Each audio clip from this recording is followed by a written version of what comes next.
And looking at notability, we had our introduction to polynomials in our last class. So that's my top notes. So I'm going to edit this name and I'm just going to name it polynomials.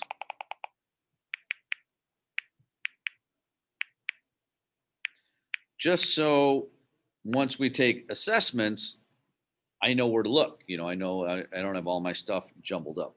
And so looking at our polynomials, we started off just talking about what a polynomial is, and the key being that the exponents have to be positive integers, okay? And then we had some terminology like this is a second degree trinomial, second degree because of this, trinomial because it has three terms. So we talked about degree and number of terms that it has. Also, something like this is not a polynomial because you can't have a negative exponent. Or here, this is not a polynomial because you can't have a radical because that's actually a fractional or rational exponent. Then we did some operations of polynomials. So we were, multiplying polynomials. So that was foiling and things like that. We did some solving by factoring. We did some solving by square roots. And all of that stuff was on your delta math. So if you did your delta math and you did your homework, you really should be in very good shape for where we're at right now. Because we're going to take a little bit different look at polynomials in terms of graphing. So we're going to look at graphing polynomials.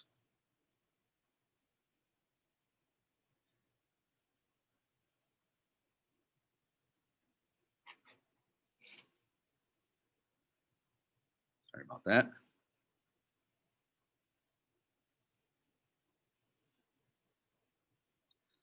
So when you're graphing polynomials, we're not going to get too specific with specific points right now, but we're going to talk about some tendencies. Okay.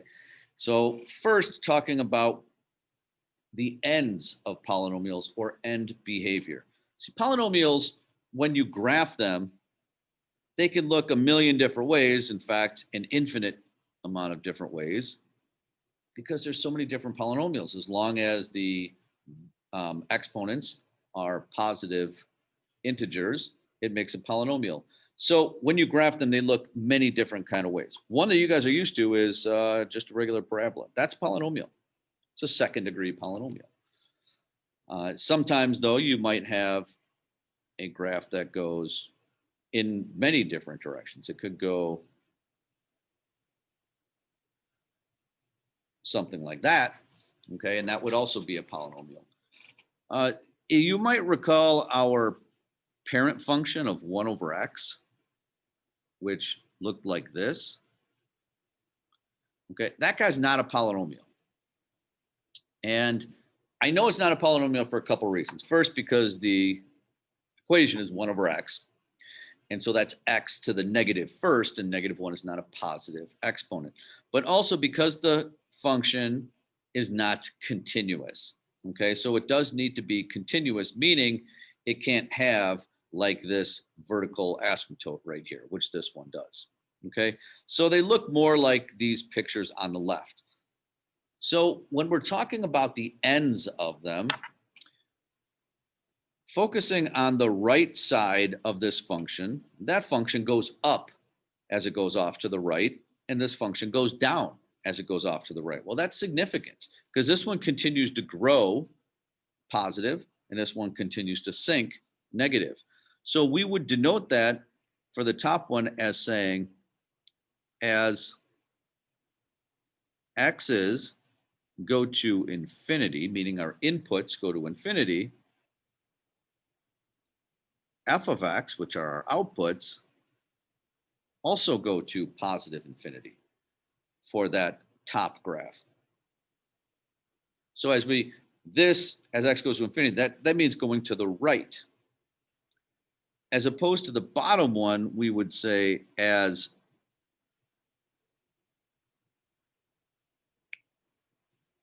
x goes to infinity, f of x goes to negative infinity. So that's called the end behavior. Okay, as x goes to infinity, that means our x's are getting bigger, meaning going to the right. Wait, I have a question. Yeah. So you always read the graph from left to right, like so x is always going to be the like graph farthest to the left, and then f of x is going to be farthest to the right. Well, you're always reading the graph from left to right. You're correct in that respect. But these are your x values, but f of x, these are your y values. So this is. Oh, okay. Yeah, that makes sense then. So as your x values get bigger, your y values are getting bigger.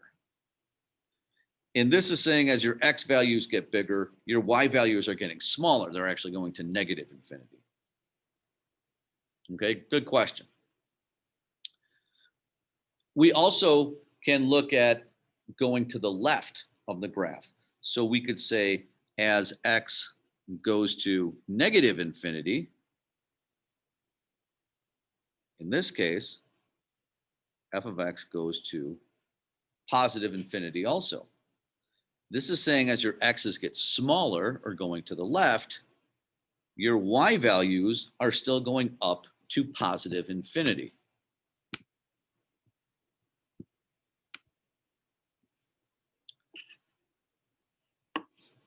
And so when we're doing that, for the bottom one, as x goes to infinity, I'm sorry, negative infinity, as x goes to negative infinity, f of x goes to positive infinity also. This is saying as x goes to the left, our y values are going up to positive infinity. So that's showing this part right here.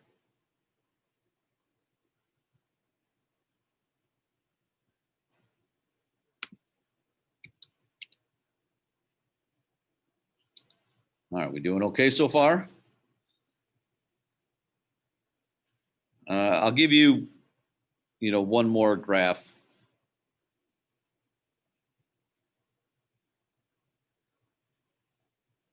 Let's say, well, that's one of our parent functions. Let's try that one, x to the third. In this case, we would say as x goes to infinity, and remember that means going to the right, f of x also goes to positive infinity because it's going up.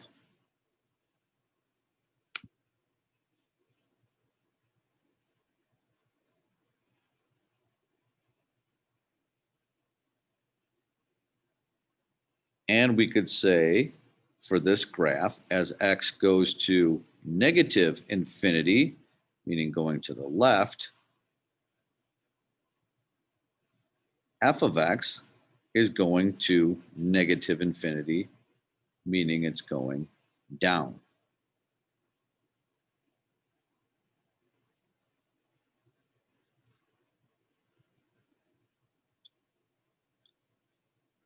So this stuff that I just wrote, that is showing the left side of the function. And this stuff is explaining the right end behavior. Just like in the last ones, this is showing the left end behavior. This is showing the right end behavior. Okay, same thing here. As x goes to infinity, f of x goes to positive infinity. This is showing the right end behavior. This is showing the left end behavior. All right, any other questions before we go on to something else? Or, I mean, it's related. Could you zoom in to the last one? Yeah, I'm sorry. There you go. Thank you. Yep.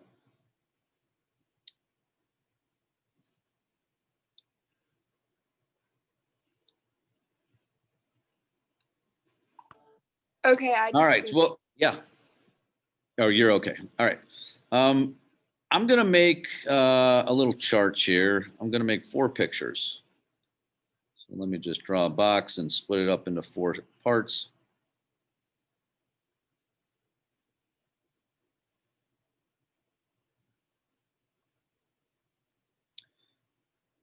And in each of those parts, I'm gonna draw a graph.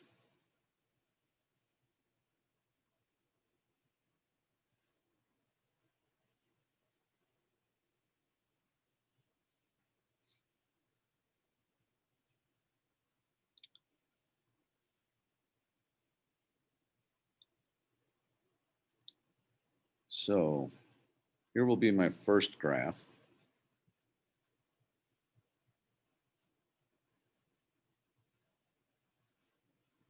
And here will be my second graph.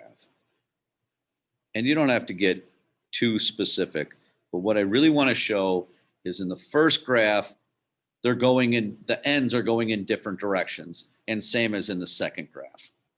Okay, the ends are going in different directions.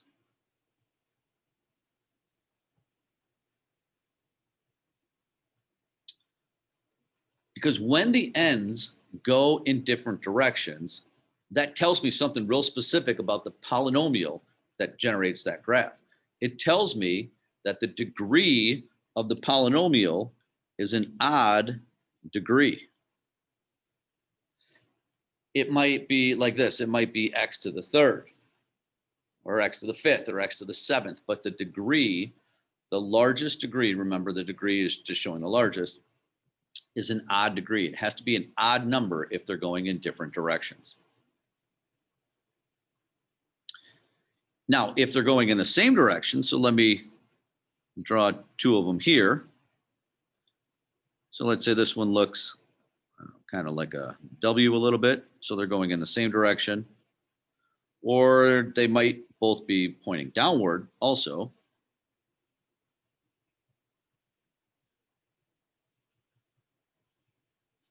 So if the end behavior are both going the same way, that is an even degree.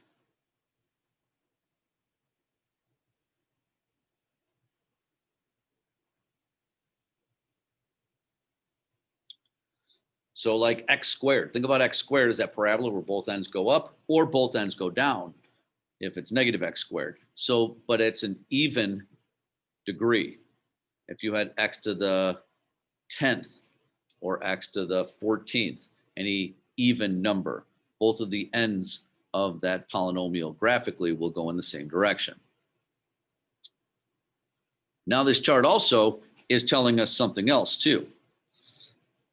If you look going sideways, both of these graphs end up going up and to the right. When a graph ends up going up and to the right, that means the leading coefficient is positive.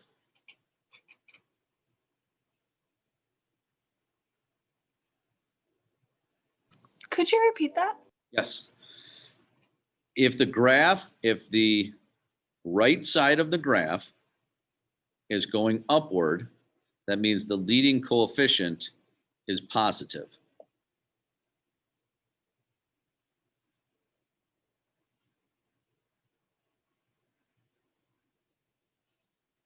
And if the right side of the graph is going downward, the leading coefficient is negative.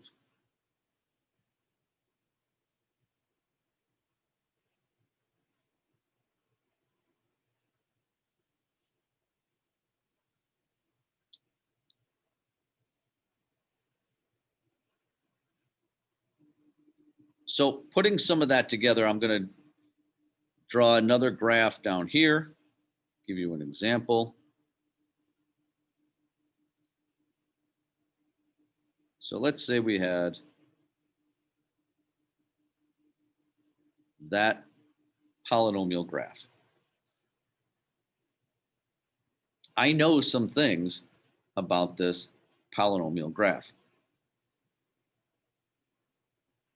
Okay, first, I know that both ends of it go in the same direction. So like the left end and the right end are both going upward. And if they both go in the same direction, that means it is an even degree polynomial. So it's either like a second degree or a fourth degree or a 10th degree. So it is an even degree.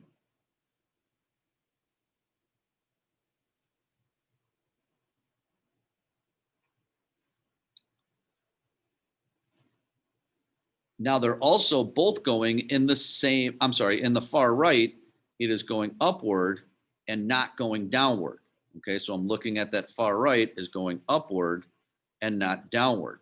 That tells me that it is a positive leading coefficient.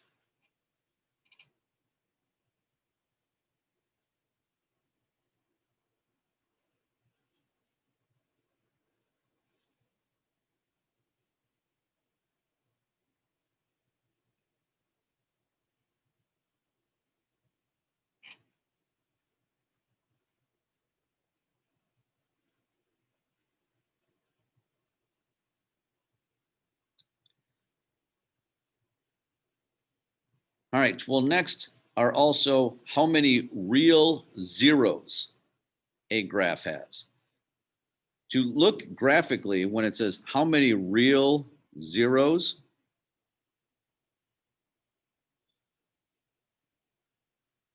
that's saying graphically, how many x-intercepts does it have? This one has 2 real zeros.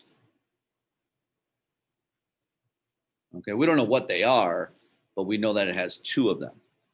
That's how many x-intercepts graphically.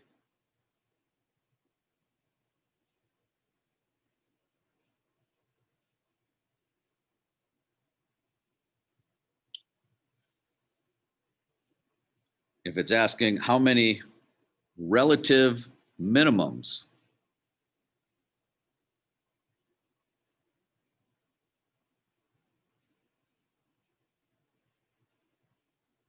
okay, how many relative minimum? That means like how many bottoms of the bump does it have? Like this is a relative minimum.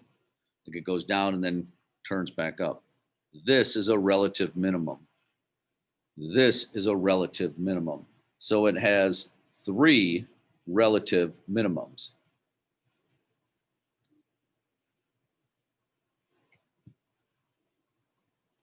Okay, and again, that's just kind of like a bottom graphically.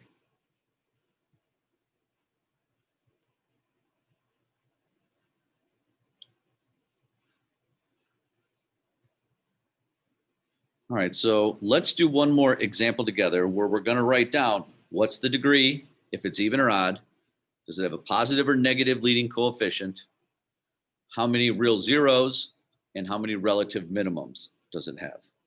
So I'm going to make another picture here.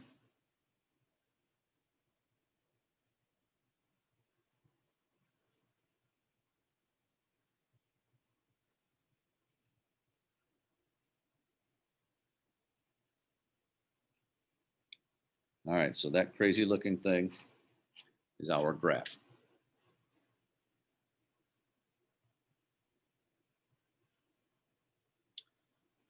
So the ends go in different directions.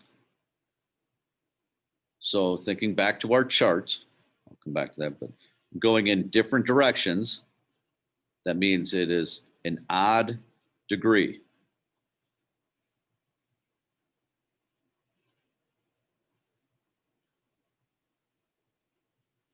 Okay, because the ends are going in different directions, it is an odd degree. It might be 7th degree, might be 9th degree.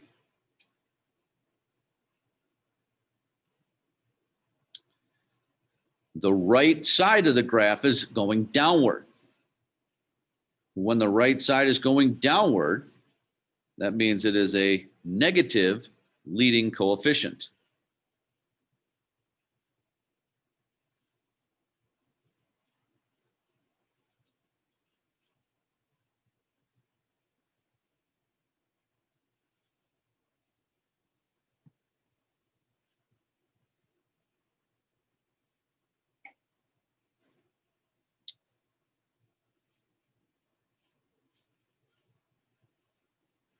All right, for the number of real zeros,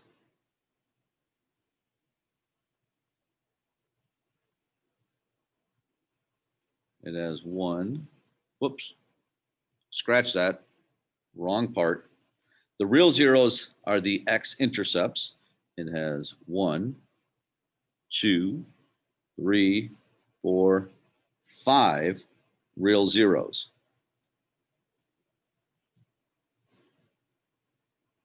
Okay, those are the x-intercepts.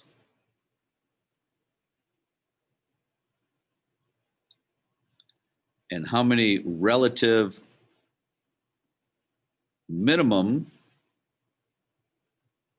are there? Those are the bottoms where it changes direction. There's one here and there's one here. It has 2 relative minimum.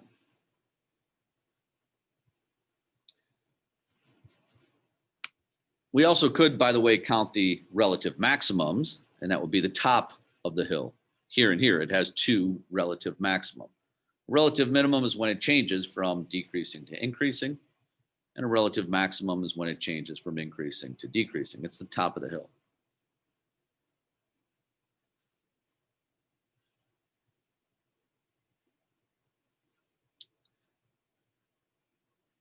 All right, any questions on that before I take a look at it, not graphically, but with an equation?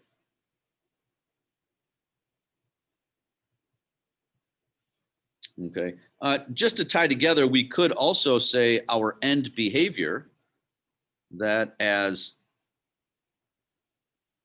x goes to infinity, f of x goes to negative infinity, because that is showing as x goes to infinity, that's the right part of the graph. That's showing right here, okay, that the outputs are going downward.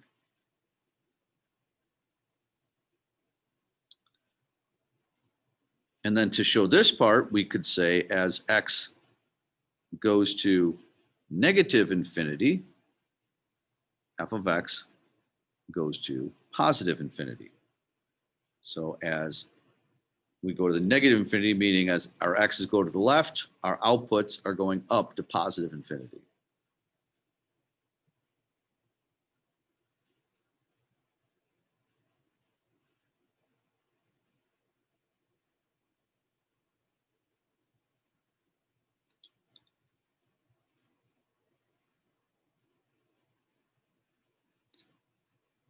All right, well, kind of working backwards, if I had this function and I said, all right, f of x is equal to 3x squared minus 7x to the third plus 2x, okay? And I wanted to find some things out about that graph. Here's the nice thing about polynomials, is that polynomials, we're really concerned about what happens at the ends of them, and then also what happens for intercepts and things like that. So we're going to focus on the end parts. When x, our inputs are extreme, when they're positive infinity or negative infinity. Well, when we're talking about end behavior, we only have to focus on the largest exponent. I could care less about the 3x squared, and I could care less about the 2x, because they become insignificant as x gets really big, or really small for that matter, towards negative infinity. So if I want to find out some end behavior, I only focus on the largest exponent. This is a third degree trinomial, so I'm going to focus on that negative 7x to the third. Now, thinking back to our chart, I know the degree is x to the third. So that tells me that the ends are going to go in different directions because it is an odd degree.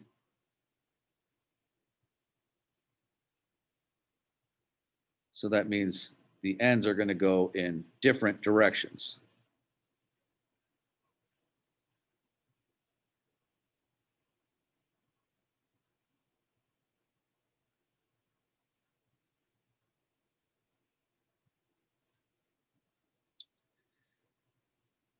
It is a negative leading coefficient.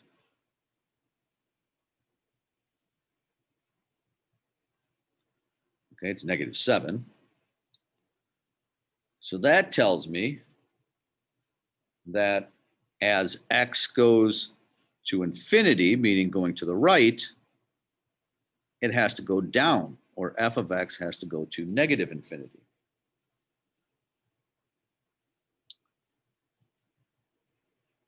So I really have no idea what this graph looks like towards the origin, but I do know that going to the right, the graph has to go downward, and going to the left, it would have to go upward because they have to go in different directions. So it may very well look something like that. Okay, because I know from the end behavior that they are in different directions, one going one way, one going the other way. And I know because it is a negative leading coefficient, that as it goes to the right, it has to go downward. There are also ties in between how many relative minimum can it have and things like that when it comes to degree, but we're going to get to all that stuff later. Okay. Are there any questions before I move on to something else?